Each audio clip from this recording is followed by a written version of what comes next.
Teed up indoors on Battleground, home of Davis Troxler and Davis and his golf team. They're doing a great job. Got some new clubs out. Got some new stuff on the putting green here. A beautiful place here at Teed Up Indoors. Got the man with us, Bryant Roche from the News and Record. And again, remind us again, because I don't know for certain, where were you at last week? What game or games did you cover last week? So I was over at Northwest and Northern I was on the same Friday. Were you there? Yeah. And then Saturday, Northeast at Dudley. So those two. So we got a Friday and a Saturday last week. Two big ones too there. When Northwest and Northern, we can kind of rehash that a bit. There's a lot to rehash in that game. I still think that Reggie. Yeah, there were. I still think of Reggie King down in the end zone trying to pull that pass and had it and it came out. Man, that was a heck of a throw. Just he caught the other one, which was good. But man, there was some great plays in that game and some hard. That was a hard-fought game, as they say. It really was. I think when you won a rivalry game, when you look for a rivalry game, that's sort of the thing you hope for. Northern, their record heading in was not as good, but like you said, it's a game where you want to throw the records out the window, see two teams gutting it out. And that's definitely what we saw on Friday. Funny thing was, too, I didn't realize how rough the numbers were for Jackson Kemp. His numbers were kind of rough last. I didn't realize how rough they were after the game because the game was so close and they came up with the plays at the right time to stay in it. And man, that was a battle, that game. Boy, Northwest go for this new kid, sort of new kid. He's a freshman, kind of new on the scene in some ways. This Rakeem Hammock. I'll think about the hammock in the backyard, him taking a nap. He was taking no naps. He was playing hard and catching big passes. And they put the double coverage on Mr. Cloud, Trent Cloud, and next thing you know, Hammock's just wide open. Oh, he's not wide open. He's open for coverage, and he caught the ball, did something with it after he caught it. Oh, yeah, no, I mean, I really thought Coach Westberg over at Northern had a really good game plan. Like you said, they put two guys on Cloud throughout the night.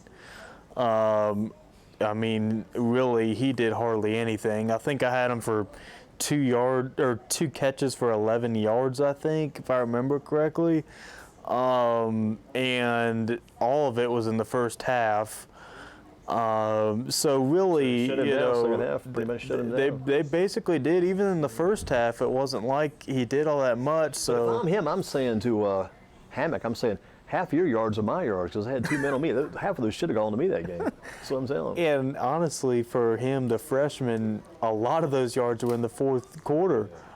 He got a bunch of them on that one touchdown. He had over 100 in that fourth quarter. One play was like 56 yards, right? Yeah, the one touchdown was 56. So really, it was that fourth quarter surge. And I know, you look at Tanner Ballou and his numbers for the day were not very good. But when it came down to crunch time, though, the defending Metro 4A Conference Offensive Player of the Year came through in the end for them. Yeah, you look at his percentages, like you said, percentages weren't that good for Ballou, but you think about, too, Ballou's always used to go into his favorite target, Cloud, connected with Cloud so much, and he wasn't available, so he's got to kind of reorganize what he's doing, kind of reprioritize, I guess you'd say, and go toward Hammock and get it to him, and man, that worked perfect. And I mean, they had some good running plays going, too, for the most part. Malik Jones, 2 touchdowns, and they would say, well, he only had maybe X amount of yards, but boy, those 2 TDs, especially the first carry and overtime for Northwest to the end zone, and shut it down, it was over. Yeah, I felt like starting off they did pretty well on the ground, but then I felt like Northern kind of put the clamps down on the run game for a bit. But like you said, though, I mean, Malik Jones, really, he kind of willed himself on that last run for, to use kind of a baseball term, a walk-off win. It was, yeah. We did have that a few weeks ago, like a walk-off. Somebody did a walk-off punt return for what you're saying is true. I don't remember which game it was. We actually put that one of our headlines one game about the walk-off, but that's what it was, and they walked off for the win. And boy, Northwest, that was big for them. Tough for Northern to take the loss, but again, Northern gets the chance to regroup this week over at Page, so they will not be a tough out at all for Page. This will be a tough game for Page. Page will come in, I'm sure, with Andrews on the ground and running him hard, but Page also got some other help last week too in their win. So a lot of teams are starting to figure this thing out. Everybody's playing better these days. That Page and Northern game, I mean, if last week is any indication, it could be a good old-fashioned ground and pound defensive struggle. and it could be a field position battle. It could be, who controls the clock. I mean, just good old-fashioned football is kind of what I'm expecting. Yeah, because you go back to what it's a different team involved here. We talked about Coach Rusevich said before the game, I'm expecting a 40-40 game, a high-scoring game. This could be a lot of offense. Then all of a sudden, completely the opposite came out there. Yeah, he said something similar to me in the pregame as well, thinking it'd be a shootout. And then afterward, he said, well, I'm not very good at predicting football games. One, I know that. But, yeah, he was at the end of that one, I think he had I think he was just happy to get out of there. Dudley able to get out of there pretty much for the halftime. At halftime, had close to 40 points, maybe 41 or 42 points at halftime in their game. They were pretty much finished and got most of the work done. And some of the guys didn't play as much in the second half, as has been the case pretty much all year long. But Dudley's just taking care of business right now. It's been pretty dominant. You look at what they've done, and there really has been nobody. Honestly, nobody who has even given them a game. And this week they get Rockingham, who gave Eastern a fight there for, really the first half. Yeah. And then Eastern scored, I believe, 21 points in the third quarter and ended up winning 28-14, if I remember correctly. That was correct. a touchdown game, yeah. So Rockingham, they gave Eastern a little bit of fight. They played Reedsville earlier in the year, also a pretty good team. So they will be battle tested. I think the question is Dudley just too much, or can they hang? The thing about Dudley, it seems like maybe a different guy almost every week doing it, because last week it was L.J. Southern, I think 3 touchdowns, maybe 2 of those receiving. And the receivers some weeks don't have to get as much involved as they did before. There's that quartet, I guess, of 4 receivers or more out there on the outside. They don't have to get as much involved when the running game is going so good like it did. Yeah, when they played Smith, really the run game dominated. They didn't even really start passing that well until the second half, being honest with you. And he's still getting about 300 yards a game like that. Atmore, about 300 a game, looks like. Yeah, Atmore, he's thrown for 80% in 4 games, I believe. I saw. Percentage.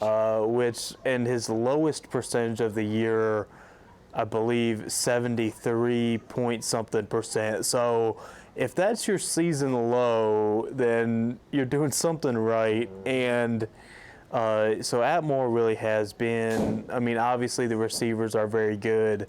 But Atmore, on tape and, every time I've seen him live, he's looked like a really good quarterback. All that being said and done about last week, where will you be at this week?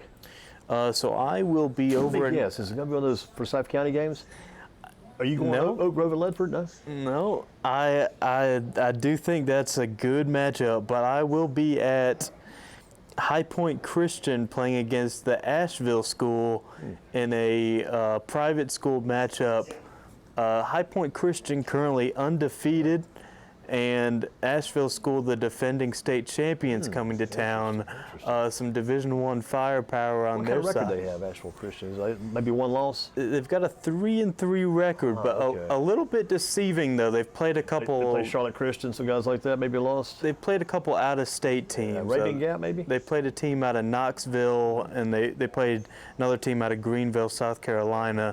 So a little bit deceiving. They've got some good ball players. Before we make our picks too at the websites and stuff, make our picks every week. Doing that 3-3, like I say, may be a bit deceiving there for them. So that's a good little inside information. They've got some. They got the Ely guy, quarterback, and DeVore kid, I guess, at running back. Those 2 guys have put up large numbers.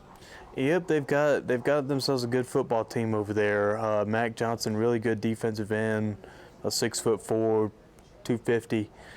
He's got 11 sacks this season. They got another end, Josh Smith, who's also been pretty good for them. You mentioned the DeVore kid. So they've had a really good year, and this is actually the longest winning streak to start a season for High Point Christian in program history. So They've never started 7-0 before, although they did win 2 state championships with 1 loss for the entire season. that was Coach Bell's days. He was there. Coach Scott Bell, I guess. Yeah. So Not sure where he is nowadays. He was at Smith, I guess, last year, and then left out. And I'm not sure where Coach Bell is. But he did a good job at High Point Christian. Comfort College got Mr. Bell. What about anybody in the metro? Can they catch up with Grimsley? Since we're leaving High Point, come out to Greensboro. How about the Grimsley Warriors? Can anybody catch up with those guys? Is that possible now? I hate to be a downer, but I really think Grimsley has this thing in hand. I don't see anybody beating Grimsley in the conference. I just think they're that good. I really do. Look in the mirror. Don't beat yourself, right? I really think so. I think unless they have injuries, unless something happens, I mean, I'm not saying that to knock the other teams. Sure, I'm just saying that I just think that Grimsley really is that much better than the rest of the conference. I really do. What about Dudley? Can anybody keep up with Dudley? Can they stay with Dudley? I think Dudley's the favorite, but I think if anybody, I think Eastern is probably the best possible opponent there. I love that they play the last game of the regular season for all the marbles. I'm convinced that that's what it's going to be. It'll be in Gibsonville. 2 teams that'll be undefeated in conference play. Yeah, you were there for playing West against each other. last game, weren't you? You were there for West. I was, yeah. yeah. I thought so, yeah. I would like to be in that Eastern Guilford practice that week, just see what they do that week of practice. Should be a fun week of practice with the Wildcats prior to the Dudley game, if things continue on like they're supposed to. Yeah. But I really think, Dudley really has been a juggernaut. I think you got to think they're the favorite, but I think if anybody, I think Eastern is for me, has been the second best team in that conference, really since day one, really. In the West with the 4As, the Dudley and then Grimsley, Dudley 3A, Grimsley 4A. 4A teams like Huff, I guess, Butler, Weddington, Mooresville, Watauga, some teams I wrote down. There's some competition in the West, but it just remains to be seen what's going to happen when they put all the pairings together for the playoffs. That comes up. It's going to be interesting. Yeah, it'll be interesting kind of comparing strength of schedule and, and all that. I know Weddington beat a very good West Forsyth team because I have seen West Forsyth play. It's got that kicker too. That national Hauser's his name. That nationally ranked kicker does such a good job. Huff broke the national record, I guess, for field goals made. He's got the foot to carry them a ways. Yeah. They've only got 1 loss. They lost to a team, I think in South Carolina, possibly. Huff. Yeah. And then Dudley with West Charlotte, and then also wrote down some other teams like Kings Mountain's always good, 7-0. South Point, not that good. That's the team we did last year, that playoff game, like 74 to 52, something crazy. But they're like 4-3 now. So I looked at their schedule. They've been losing some games there. It's going to be interesting. But Oak Grove is in that mix somewhere, 6-1, and Ledford's 7-0. So they're playing this week. So they're also 3A teams to kind of watch out for. Oh yeah, anyone that talks to me knows I love a good neighborhood rivalry, and that's what that is right there. For those that maybe don't know a whole lot about that, being more Greensboro focused, sorry. It's a nice rivalry. Oak Grove, obviously a newer program. Those kids that live in that neighborhood, they would have gone to Ledford or North Davidson before that school came into existence. So you love the old school, new school thing.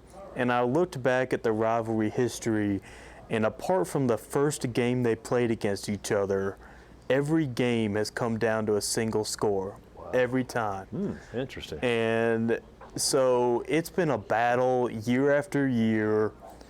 Ledford has one of the top running backs in the state. Oak Grove has that option that will keep anybody up at night. It doesn't matter who it is. It's just they just run a system that no one else runs, and that's just what they've built their attack on. And Connor Creech, a really good option quarterback, and don't be fooled, he can throw the ball a little bit too. Funny thing about that, when you got those smaller communities, so to speak, those neighborhood battles, like you said, they're more fun sometimes in some of the areas that got 3 or 4 or 5, 6, 7, 8 schools in that same city. It's just 2 small communities going head to head, and I'm sure I guess it's going to be the game of the week for some of the TV stations. They'll be on top of that one, I'm sure, too, yeah. I mean, I really think, being honest with you, that game will decide the Mid-Piedmont 3A Conference. You know, and Oak Grove, their only loss this year came to West Forsyth basically with a blocked field goal late in the game, and West had basically a touchdown that, you know, sealed it after that. But, I mean, they really played West Forsyth close. What about Grimsley real quick? Grimsley, one player they could lose, and it might just, they can't afford to lose this guy. Who's the one guy? I know the quarterback's face on Brandon has got to be one of those main guys. Is there a guy on Grimsley? Is it Brandon, the running back, Mitchell Summers, who's one of those two guys, and they're in trouble? What do you think? Like a guy that's, you know, if this guy lost, it'd be the most detrimental loss to their team. Yeah. I'm going to say, I'm going to go with Summers. Think about the backup. I think Summers, because he just has a knack for finding holes, and I have to give him some love. I know the passing attack gets love, Brandon gets love, but I think he really has a big role in that team's success.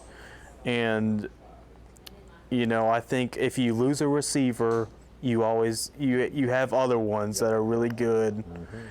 I'm gonna say Mitchell Summers. What about Dudley? Would it be Atmore or Bartley, something like that, possibly? Those are two I wrote down for Dudley. If you lose those guys, they could be in big trouble. I'm gonna say Atmore, and we actually have a little bit of actual evidence to support. Oh yeah, we did. Remember, remember the first game against Page. Yeah, remember the first game against Page. Very well. When he came in, it's like the sun came up. they actually took a little time to hit the ground running without him. So I think we can actually go off, you know, actual game experience. And say Atmore. The funny thing was, Antonio Lee was the quarterback who came in for him, but since then, Lee has actually turned to be a pretty good receiver and a pretty good runner for them. He's kind of taken on a new role, a new spot in the lineup. It's helped him some, too. Worked out good for him. So, you know, I think that's a classic. You know, if you're not the starting quarterback, we'll put you at receiver if you're an athlete. You know, but, yeah, like, you know, your question, I'm going to say Atmore. You know, they can run the football, which, being honest with you, it makes Dudley so hard to stop because they're not just a team that just does one thing, you know what I mean? One-dimensional. They're not one-dimensional. They have a really good offensive line, which gives me the impression that they could survive if their quarterback did go down. They had to completely change the game plan, though. The game plan would change so much. You must go pretty much all running if that becomes the case. Could be. And again, for tomorrow night, you're going to be over in High Point at the Simeon Stadium or at the complex? Over at the old complex. High Point Athletic Complex. Yeah, we'll see what happens. A nice little North Carolina Independent Schools Association matchup. You know, I make the trek over to High Point. As you know, I bounce around quite a bit between the different areas in the triad, and so I'll be. And now you got some help coming in too, because they got a rope and pulled a new guy in, Mr. Pruitt. Like, do it, Pruitt. He's coming in to help you guys out some, which will be good. He does Forsyth County pretty well, so that's a good addition to the staff, though. Indeed, yeah. He just started. I guess first week of October, so I guess. This is his second week on the job. Yeah, so, but he has deep Winston-Salem roots. So that is good for the community. A lot of people do know him, often running. He was a freelancer for a while. So people do know the name, and I think that's a really good thing for our staff. You know, getting somebody that knows the territory. Good boost, and we're going to give you the boost here as always. And maybe we'll get our associate. Thank you as always, Mr. Durham. Trying to get our associate Enad Haddad back in here next week. I think he's got a big birthday yesterday. He's celebrating tonight, so I think it's a 2 or 3 day, maybe it's a half-week-long celebration of his birthday. But I think he turned 50, so he's taking it all in. Yeah, hopefully he's doing well, and I know you lean on him quite a bit for local baseball knowledge and you know, whatever else he's got up his sleeve. So he's got a lot up that sleeve, that's for sure. Mr. Durham, always a pleasure, sir. Bryant Roche, News and Record. Check him out again at his Twitter site, which is B Roche Sports. You can find me on Twitter. Go and Indeed. join him. Let's get into it. New guest.